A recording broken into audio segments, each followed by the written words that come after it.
I, 26F, grew up as the eldest child in what I believed was a picture-perfect family. My father Robert, 52M, met my mother Linda, 49F, in college when they were both studying business. According to the stories they used to tell us, it was love at first sight. They got married right after graduation and had me 2 years later. My younger brother Tom, 23M, came along when I was 3. Dad built his real estate development company from scratch. I remember spending weekends at his office when I was little, playing with building blocks while he worked. He always said I was his lucky charm because his business really took off the year I was born. Mom initially worked in marketing but switched to teaching when Tom was born, saying she wanted a job that would let her spend more summers with us. Our childhood was filled with family vacations, holiday traditions, and what seemed like genuine love and happiness.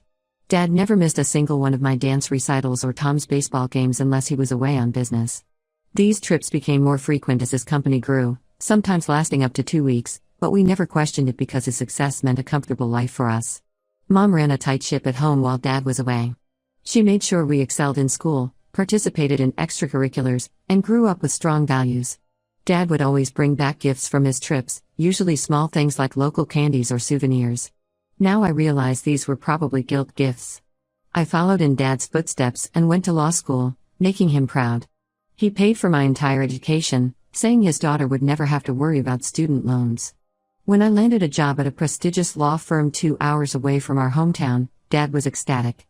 He even helped me find my apartment, and paid the security deposit as a graduation gift. Everything changed 3 months ago. I was working late one night, reviewing property records for a client's real estate transaction. The client wanted to ensure there were no liens or ownership disputes on several properties they were interested in purchasing. As I scrolled through the documents, my father's name caught my eye on a residential property deed. At first, I thought it was just another investment property. Dad often bought houses to flip or rent out. But something felt off about this one. The property was listed as his primary residence, which made no sense since he lived with Mom in our family home. I noticed a co-owner named Rachel, 45F, on the deed. The purchase date was 20 years ago, or on the time Tom was born.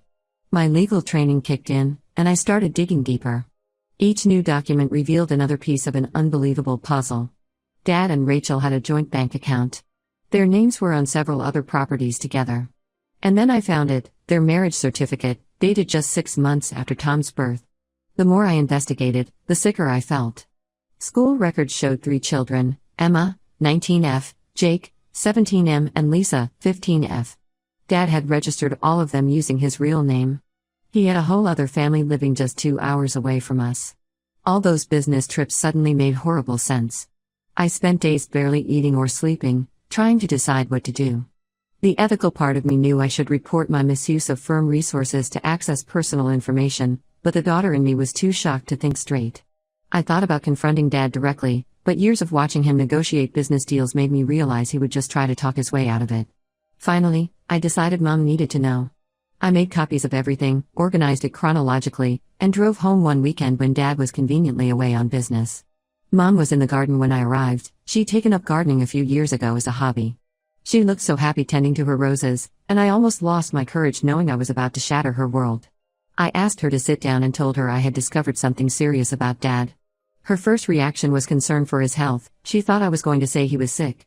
I wish it had been that simple. As I showed her document after document, her hands started shaking. When I got to the kids' school records, she ran to the bathroom and threw up. Tom came home from his evening gym session to find Mom and me crying in the kitchen. He read through everything and punched a hole in the wall, something he'd never done before despite having quite a temper. He wanted to drive to Dad's other house right then, but Mom stopped him. She said she needed time to think. That night, Mom revealed something that made everything even worse. She and Dad had been trying for a 3rd child around the time Tom was born, but she had several miscarriages. Dad was initially supportive but became distant during the last miscarriage. He started taking more business trips after that, saying he needed to focus on work to provide for our future. Now we knew what he was really doing. Mom hired a private investigator the next day. Within a week, we had photos of Dad with his other family, having dinner together, attending school events, even going on vacation. The PI also discovered that Dad had set up a whole other business identity to maintain his double life. He had 2 phones, 2 cars, and even different social media profiles. When Dad came home from his latest trip, Mom was waiting with Tom and me. The confrontation was awful. Dad first tried denying everything, then claimed it was a recent relationship when faced with evidence. Finally, when Mom showed him the marriage certificate, he broke down and admitted everything. But instead of showing remorse, he tried to justify himself. He said Mom had become focused on having another baby and then threw herself into teaching when it didn't happen. He claimed he felt neglected and lonely. He met Rachel at a real estate conference and she understood him better. He actually tried to blame Mom for his decision to start another family. The argument got ugly fast. Dad said he loved both his families and had done his best to take care of everyone. He called Mom selfish for not understanding his unique situation. When Tom called him a lying bastard, Dad slapped him. I'd never seen my father hit anyone before. Tom would have hit back if Mom hadn't stepped between them. Word spread through the family quickly. Most relatives were shocked and supportive of Mom, but Dad's sister actually defended him.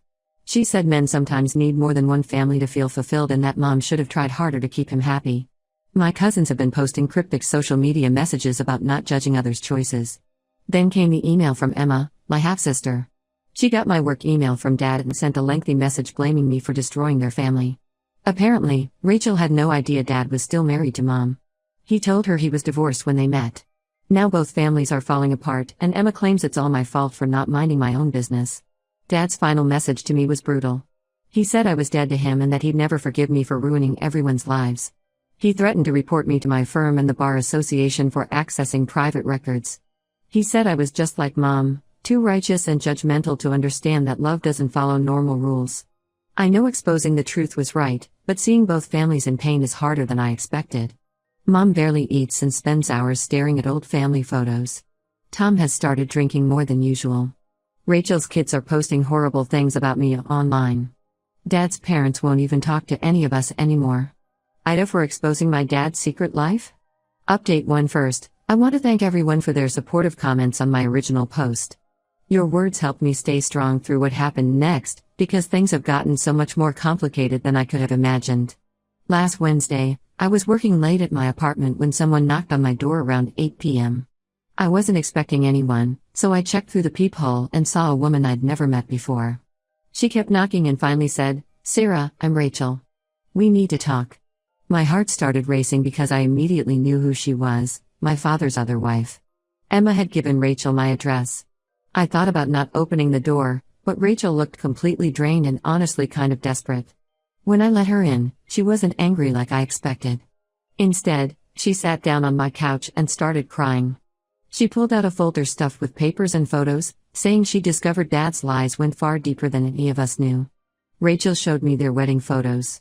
Dad looked younger but just as happy as he did in his wedding photos with Mom. He told Rachel that his marriage to Mom ended when Tom was a baby, claiming Mom had cheated on him. He even created fake divorce papers to show Rachel's family. Rachel's parents had initially been against her marrying a divorced man with kids, but Dad charmed them just like he charmed everyone else. What really shocked me was when Rachel mentioned someone named Carrie. At first, I thought maybe it was another relative, but Rachel explained that she'd found hotel receipts and messages on Dad's phone showing he'd been seeing this woman for the past 5 years. She'd confronted him about it last week and he'd casually admitted to the relationship, saying he was planning to sell both houses and move to another state with Carrie. Rachel and I spent hours comparing stories. She told me how Dad would come home complaining about his demanding ex-wife, my mom, and his ungrateful children, Tom and me, using these lies to justify why he couldn't spend holidays with them. Meanwhile, he was telling us he had to work during holidays to keep his business running. He never missed any special occasions with either family, he just alternated between us, making excuses to the other side. We decided to dig deeper into Dad's finances, hiring a forensic accountant recommended by my law firm. The accountant uncovered years of systematic fraud. Dad had been embezzling money from his company through fake contracts and shell corporations. He used the stolen money to maintain both households and fund his lifestyle with Carrie. Even worse, Dad had taken out massive loans using both Mom's and Rachel's information. He forged their signatures on loan documents, using their good credit scores to borrow hundreds of thousands of dollars. The money disappeared into offshore accounts. Both Mom and Rachel are now potentially liable for these fraudulent loans. When the accountant started asking questions at Dad's company, Dad completely lost control. He showed up at Mom's house late one night, clearly drunk. Tom was thankfully staying with Mom to help her through everything. Dad started screaming about how we were all conspiring against him. He threatened to make sure Mom wouldn't get a penny in the divorce if we didn't stop investigating his finances. When Mom stood her ground, Dad tried to grab her. Tom stepped between them and pushed Dad away. Dad fell against the coffee table, breaking Mom's favorite lamp. He got up and tried to punch Tom, but he was too drunk and missed. Tom forced him out of the house and called the police, but Dad was gone before they arrived. The next morning, Mom discovered Dad had emptied their joint accounts, nearly $200,000 in savings gone overnight. He did the same thing to Rachel, leaving her account completely drained. When Mom called Dad's company about his threats and the missing money, his secretary told us he had resigned via email the previous day. The company's board of directors is now launching a full investigation into Dad's activities. They've already found evidence that he was charging personal expenses as business costs and using company resources to maintain his double life. They're considering pressing criminal charges for the embezzlement. Emma, Jake, and Lisa are staying with Rachel's parents while everything gets sorted out. But they're not handling things well. They've been posting horrible things about me and Tom on social media, saying we destroyed their perfect family out of jealousy. Jake created a fake profile pretending to be one of my law school classmates and posted lies about me cheating on exams. He only took it down after Rachel threatened to take away his phone. Mom is barely holding it together. The house she's lived in for 27 years, where she raised us and built all her memories, might be foreclosed because Dad had remortgaged it without her knowledge. He used Mom's excellent credit score to take out a second mortgage last year, forged her signature on the documents, and pocketed the money. The bank is unsympathetic despite the obvious fraud. Rachel's situation is equally dire. She works as a part-time dental hygienist, and her salary isn't enough to cover her mortgage payments. Dad had convinced her to quit her full-time job years ago, saying he wanted her to focus on raising their kids. Now she's struggling to find full-time work while dealing with the emotional fallout of his betrayal. Some of our relatives are still somehow defending Dad.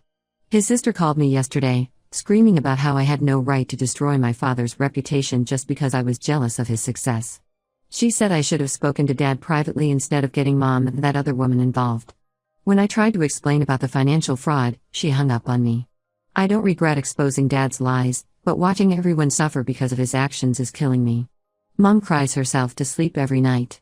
Tom has started going to anger management classes because he's afraid he'll lose control if he runs into Dad. Rachel looks like she's aged 10 years in 2 weeks. And somewhere out there, Dad is probably lying to Carrie about everything, setting up his next victim.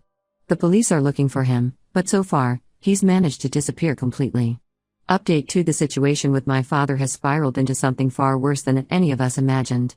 Last week, I received a message on LinkedIn from a woman named Carrie, 38F, asking if we could meet. I was hesitant at first, but she mentioned Dad's name and said she had important information to share.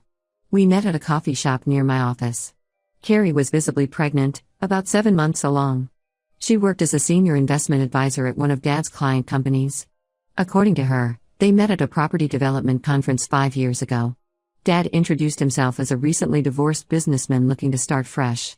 He even showed her fake divorce papers, just like he did with Rachel. Carrie broke down crying in the middle of the coffee shop as she told me how Dad had convinced her to invest her entire inheritance, nearly $500,000, in what he claimed was a guaranteed real estate development project. She had recently lost her parents in a car accident and inherited their estate. Dad used her vulnerable state to manipulate her, promising they would build a future together with this investment. The entire project was fake. Dad created elaborate blueprints, fake permits, and even took Carrie to view properties that he claimed were part of the development but actually belonged to other people. He used her money to cover his tracks and fund his escape when our investigations started getting close to exposing his financial crimes. The pregnancy made everything more complicated. Dad had been promising to move in with Carrie before the baby arrives. He told her he was selling his properties and wrapping up old business dealings. Carrie had already put in her notice at work, planning to start a new life with him in another state. Now she's unemployed, pregnant, and facing financial ruin. Through Carrie's connections at her former company, we learned the full scope of Dad's fraud. He had been running an elaborate Ponzi scheme through his real estate business. He would convince investors to put money into non-existent property developments, use new investments to pay returns to earlier investors, and pocket millions for himself. Many of his victims were retirees who trusted him because of his reputation in the community. One elderly couple invested their entire retirement fund, $800,000, in a fake luxury condo project. They're now living with their children because they lost everything. Another victim was a widow who invested her husband's life insurance payout. The list of victims keeps growing as more people come forward. The stress of everything finally caught up with Mom last week. She collapsed while meeting with her divorce lawyer and had to be rushed to the hospital. The doctors said she had a minor heart attack brought on by extreme stress. Seeing her lying in that hospital bed, hooked up to monitors, made me realize just how much damage Dad's actions had caused. Rachel hasn't been doing much better. After learning about Carrie and the Ponzi scheme, she had a complete breakdown. Her doctor prescribed medication for severe anxiety, but she's struggling to function. Her parents are helping with Emma, Jake, and Lisa, but the kids are having trouble in school and acting out. The one small positive development is that my half-siblings have finally stopped blaming me. When they learned about Carrie and the baby, something shifted in their perspective. Emma called me crying, apologizing for all the horrible things she'd said and posted online. She revealed that Dad had been manipulating them for weeks, telling them I was jealous because he'd always loved them more than me. Jake admitted that Dad had promised to pay for his college tuition, claiming he had a special account set up for each of them. Of course, those accounts were emptied along with everything else. Lisa found out that the horse Dad promised to buy her for her upcoming birthday was just another lie. He'd even shown her fake photos of a horse he claimed he'd purchased. The police are now involved in a multi-state investigation. They've discovered that Dad's fraud scheme spans several states and involves millions of dollars. The FBI has joined the investigation because of the scale of the financial crimes. They've frozen all accounts they could find, but they believe Dad has more hidden assets they haven't traced yet. Mom's heart attack seems to have sparked some humanity in Dad's parents. They finally called her in the hospital and apologized for defending Dad's actions. They admitted that Dad had been lying to them too, claiming that Mom was trying to ruin him out of spite. Now they're seeing the true extent of his deception, and they're devastated that they believed his lies for so long. Everyone keeps asking me if I feel vindicated now that the truth is out, but honestly, I just feel exhausted. Every new revelation brings more pain to more people. The authorities say Dad's crimes might go back decades, meaning there could be even more victims we don't know about yet. Sometimes I wonder if he ever told anyone the truth about anything in his entire life. Update 3: After months of searching, Dad was finally caught at Miami International Airport. He was trying to board a flight to Venezuela using a fake passport under the name Robert Anderson. Security caught him because he matched a federal watch list photo. When they searched his luggage, they found 5 different fake passports and over $100,000 in cash strapped to his body. The FBI investigation revealed that Dad had been planning his escape for months. He had rented a storage unit under a fake name where they found multiple burner phones, more cash, and documents showing he'd been researching countries without extradition treaties with the U.S. They also found a laptop containing emails to a woman in Venezuela, suggesting he had already set up another potential victim there. The district attorney offered Dad a plea deal, 15 years in prison if he revealed the location of all his hidden assets and helped recover money for his victims. Dad refused, maintaining that he was a real victim. He claimed Mom and Rachel had driven him to his actions by being too demanding, and that I had ruined his life by exposing his private matters. His lawyer quit after Dad insisted on using this defense strategy. Mom and Rachel both had to file for bankruptcy. The forensic accountants discovered that Dad had accumulated over $3 million in fraudulent loans using their identities. Both their credit scores are completely destroyed. Mom had to leave her teaching job because the stress was affecting her health. Rachel lost her dental hygienist position because she kept having panic attacks at work. They've started a support group for victims of Dad's fraud. It meets twice a month in the community center. Last meeting, over 40 people showed up. Listening to their stories made me realize how many lives Dad had destroyed. One man lost his family business of 3 generations because Dad convinced him to invest everything in a fake development project. A retired teacher lost her entire pension. Tom and I pooled our savings to help Mom move into a small apartment. She couldn't keep up with the mortgage payments on her teacher's salary alone, and the bank foreclosed on our childhood home.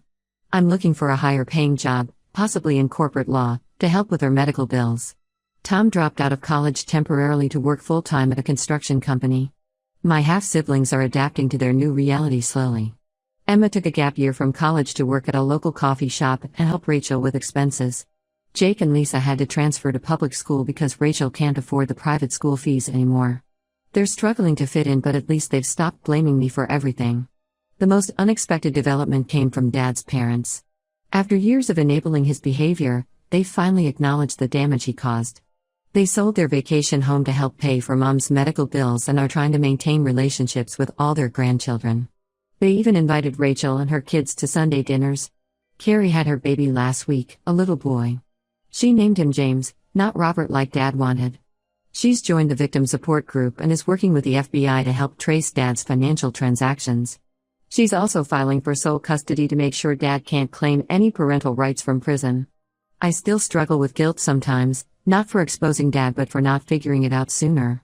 Every time I meet another victim or hear about someone else who lost their savings, I wonder if I could have prevented it by investigating earlier.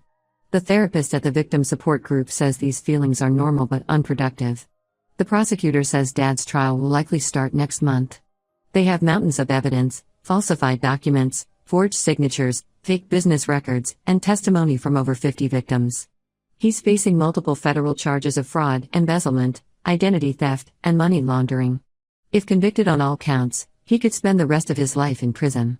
I won't be attending the trial. Neither will Mom, Rachel, or any of my siblings. We've all decided it's better to focus on rebuilding our lives than watching Dad continue to deny responsibility for destroying so many others. The prosecutor says they have more than enough evidence to convict him without our testimony.